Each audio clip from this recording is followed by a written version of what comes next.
We renew our faith in the resurrected Lord Jesus, the only eternal and universal sovereign. All other powers, all other kingdoms, they all have their expiring date. How long? We don't know. They don't know. We don't know. But the fact is that all of them have their expiring date. Rulers and powerful people who forget this are great fools.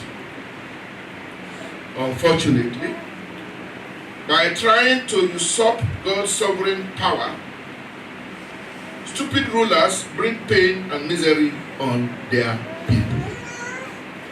That is why we pray for all who have power over us, no matter how they acquire or capture their power. No matter how.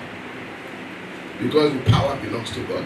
It continues to be a sacred power, whoever is holding it.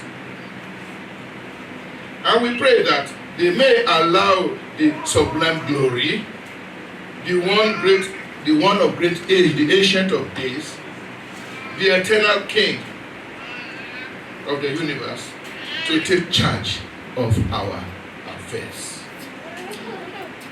May God bless our nation. Amen. May God bless our world. Amen. And that is all I will say in this particular case.